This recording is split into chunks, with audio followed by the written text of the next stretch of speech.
El AEL de Memo Ochoa se medía a otro de los equipos de la zona alta de la tabla en la jornada 17 del campeonato chipriota. El Omonia de Nicosia generó su primera opción de peligro al minuto 5, en un disparo desviado por la defensa que no acabó por preocupar al mexicano. Intentaban los de Limasol construir su juego desde atrás, pero sus limitaciones técnicas se hacían visibles tan pronto superaban el primer tercio del campo. El Omonia no les dio mucho espacio para maniobrar durante al menos 12 minutos, cuando desde un tiro libre el balón caía a primer poste y tras el contacto del número 7, Ochoa sacaba una mano espectacular que mandaba el balón por un lado. El AEL no era peloteado ni mucho menos, lo que también hablaba de una mejoría notable en su aparato defensivo respecto al inicio de la temporada. Pero la pelota parada se cuece aparte. Esta vez el balón lo ponían al segundo poste los de Nicosia. Esteban Jovetic entraba sin marca a la cocina y cuando Ochoa se amarraba en la línea, solamente tuvo que conectar con el exterior de la bota para vencerlo. La primera aproximación de los Leones fue aislada y llegó hasta el 25, y es que el Omonia entendía el daño que le podía hacer a los locales con balones aéreos, pues aunque Ochoa controlaba en 2 tiempos un trazo cruzado, en la siguiente era su línea defensiva la que iba a repeler este centro cerrado. Por más que lo intentaban, la circulación del AEL era trabada, incapaces de construir las conexiones necesarias para acercarse al marco rival. Los ataques del Omonia no eran mejores. Ningún equipo tenía espacios de cara a portería, por lo que el AEL también centró sus esfuerzos en poner balones al área. Tras la primera intervención del portero, iba a ser su turno de sacar una atajada de antología, salvando a su equipo con una reacción felina.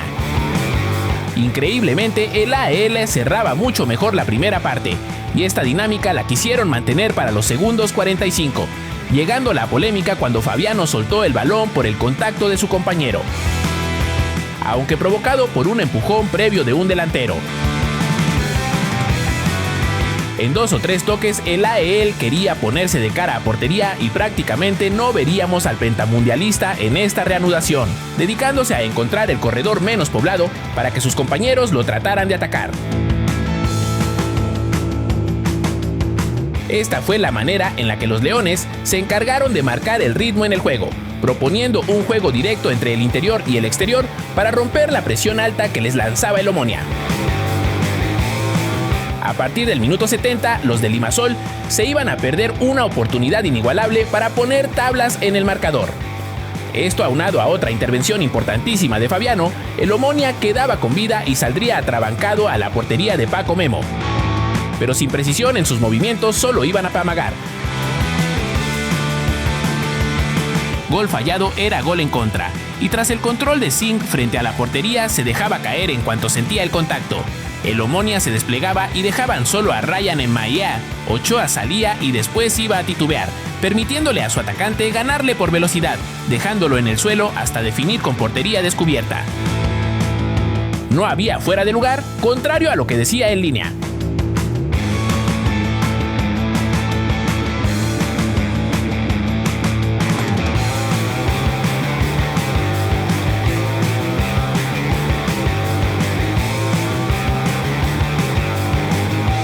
Y el partido iba a terminar con un despeje temerario que controló el portero mexicano. No ha podido el AEL contra equipos de esta talla en la liga local y se quedan en el limbo entre la ronda del campeonato y la del descenso.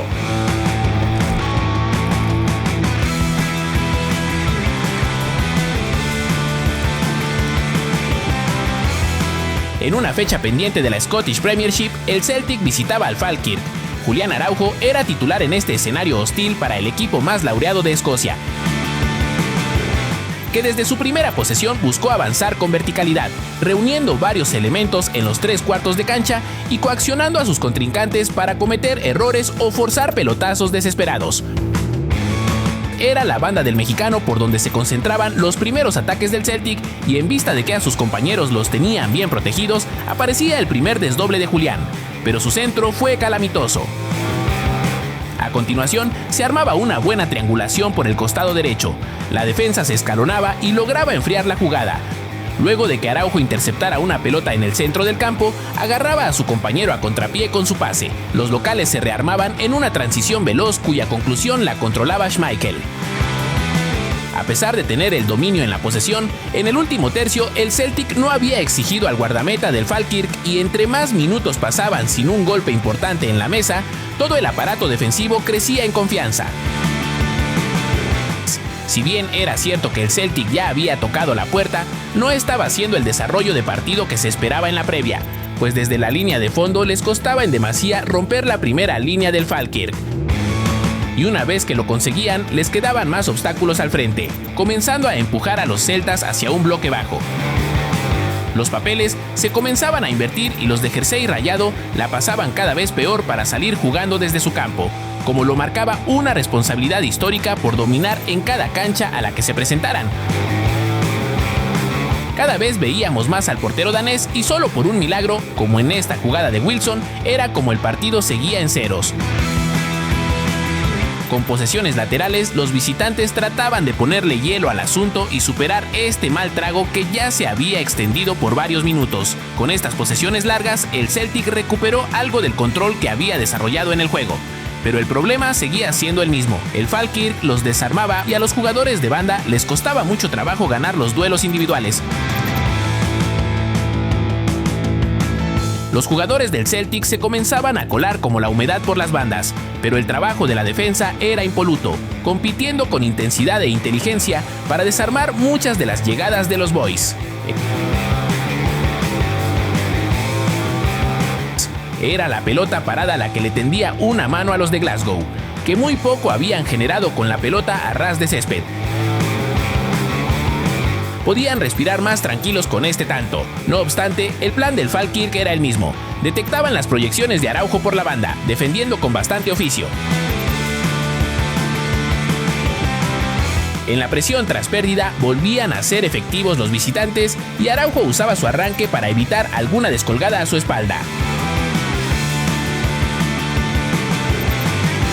En un esférico a segundo poste, Maeda aparecía con ventaja para rematar, pero en su lugar despejaba la pelota al centro, donde entre rebotes moría la jugada por posición antirreglamentaria. Al no haber aprovechado este periodo de dominio, sus rivales salieron de las sombras, lanzando una presión efectiva. Después, con recuperaciones y transiciones veloces, demostraban que no iban a ponérselas nada fácil. Respondía el mexicano doblando a su extremo, queriendo quitarse al central con un autopase y perdiendo la oportunidad en línea final. Una vez más atacaban la banda que defendía el mexicano, y aunque estaba en 2 contra 1, leyó correctamente la jugada. Hizo piernas e impidió el centro. Volvían a estar incómodos los celtas en el partido. Las válvulas de salida se cerraban y se viciaban sus posesiones, muy forzados y secados por un conjunto que los había estudiado bien.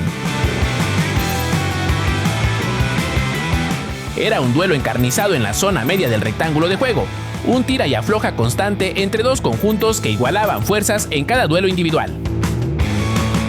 El Falkirk se dejaba todo en la cancha, como pasa normalmente con equipos de este corte, que habían visto la duda y el miedo en la cara de uno de los más potentes del país, que tampoco vive su mejor momento. Llegaba la desconcentración que buscaban los locales, pero atrás aparecía clamoroso Schmeichel para mantener el 0 en su meta. Araujo tuvo que multiplicarse en defensa, llegando al corte cuando le buscaban la espalda, mostrando rigor en sus marcas, sin regalarse. Cuando su equipo quería volver a buscar la vertical, lo hacía con una notable falta de coordinación con sus delanteros, que se encontraban peleando sus propias batallas.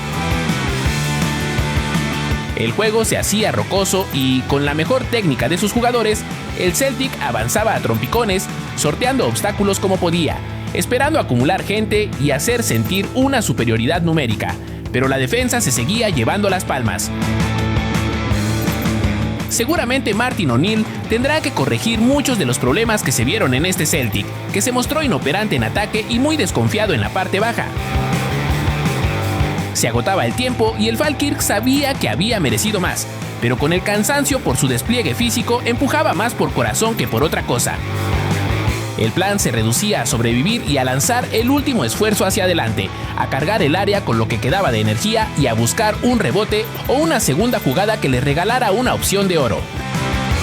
En la última del partido le aplicaron una llave de lucha libre a Julián y Henderson ponía el último aviso a Kasper Schmeichel, que terminó siendo la figura indiscutida del Celtic. Victoria valiosísima y sufrida de los Boys, que se mantienen a 6 puntos de los Hearts.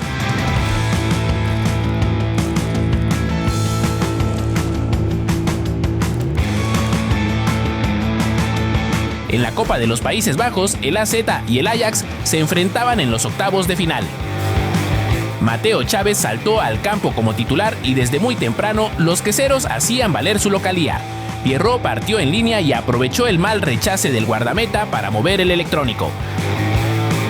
Querían los visitantes reponerse de este duro golpe al inicio del partido, pero se iban a encontrar a un conjunto que quiere recuperar la confianza en su juego después de un dudoso cierre de año.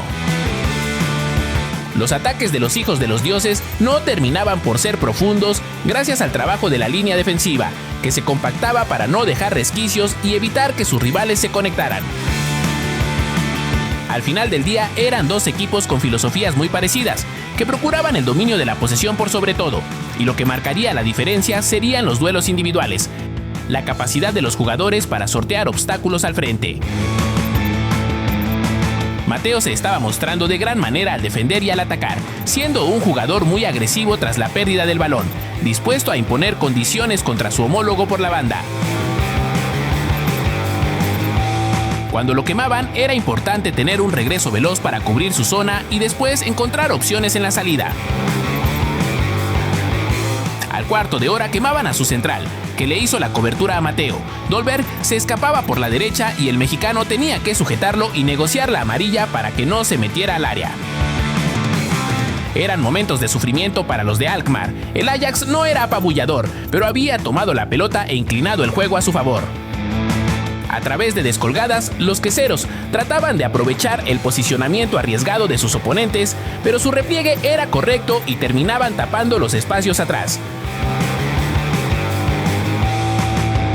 Mateo aparecía por dentro y por fuera, esperando los movimientos de sus compañeros para atacar la espalda de la zaga o atraer marcas. Estaba siendo un partido atractivo por el dinamismo de ambas escuadras, que no se escondían por mucho tiempo, proponiendo al ataque mientras el equipo contrario buscaba cortar su red de pases.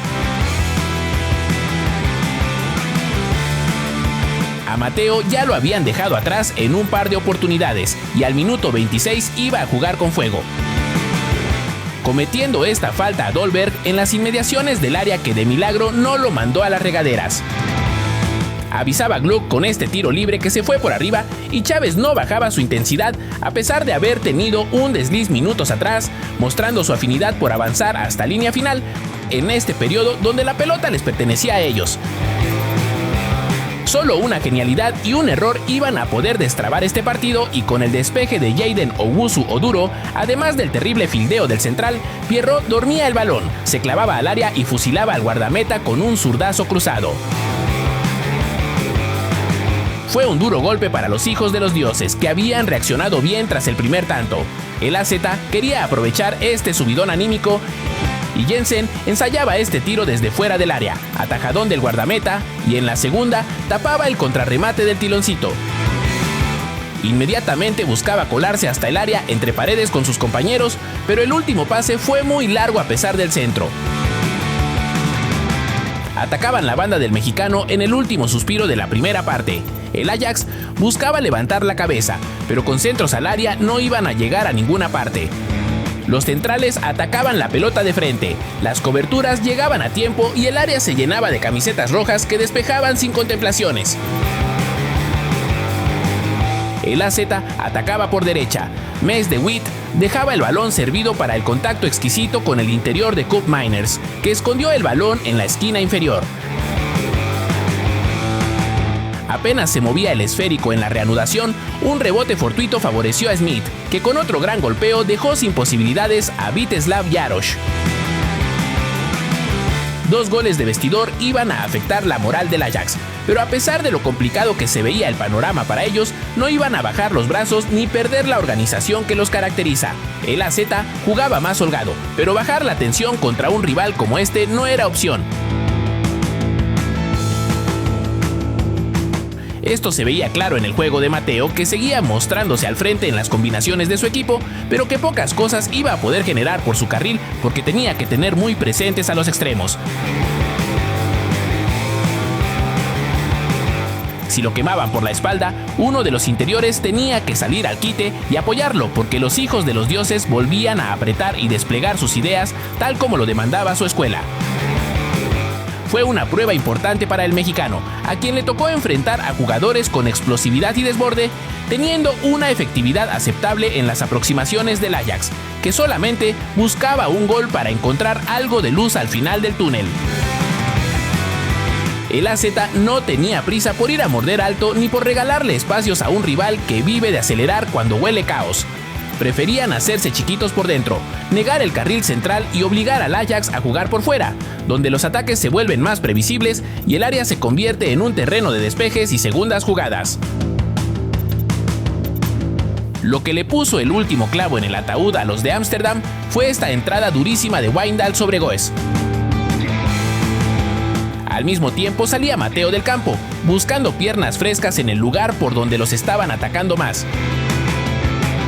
Una propuesta como la del Ajax es muy complicada de sostener con 10 hombres y al minuto 80 les cayó la manita. Antes de cumplir el minuto 90, caía el sexto tanto, un marcador que quedará en los libros de la historia moderna. El AZ avanza a cuartos con rival por definir en un sorteo.